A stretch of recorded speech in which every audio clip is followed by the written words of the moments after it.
তো মাম্মা সকালে দুধ খেয়ে নিয়েছে, দুধ খাওয়ার পর মাম্মাকে একটা বেদানা ছিলে দিয়েছি, তো এখানে বসে বসে খাচ্ছে আর মোবাইল দেখছে। আজ তো সানডে, আজ তো স্কুল নেই, ছুটি। কালকেও স্কুল ছুটি, কালকে তো জন্মাষ্টমী, তাই জন্য দেখো মোবাইল দেখছে। আজ গোবিন্দভোগের একটু চালের খিচুড়ি বানাবো, তো মাম্মাকেও দেবো। আজ তো বরমশাই নেই, ও চলে গেছে আসানসোল ওর মা বাবার কাছে, তাই জন্য একটুখানি খিচুড়ি করব, ওর জন্য করব না। মাম্মামের জন্য খিচুড়ি, মাম্মাম আর আমার জন্য আজ গোবিন্দভোগ চালের খিচুড়ি করেছি, তো সেটাই খাবো। চলো। হ্যালো এভরিওয়ান, আমি পূজা, আমার নতুন একটা ব্লগে অনেক স্বাগত।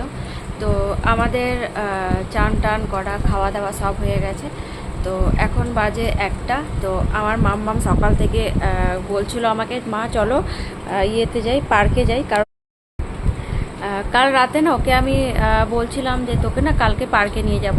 তো কাল স্যাটারডে ছিল, কাল না প্রচুর বৃষ্টি পড়ছিল আমাদের এখানে, প্রচুর বৃষ্টি, তাই জন্য ওকে নিয়ে যাইনি। তো আজ সকাল থেকেই বলছে মা চলো আজ পার্কে যাব।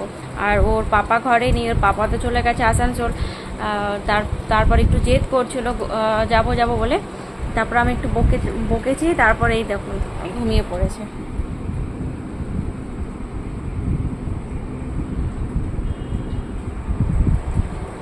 তো এখন ঘুমোচ্ছে, ঘুম পাড়িয়ে দিয়েছি।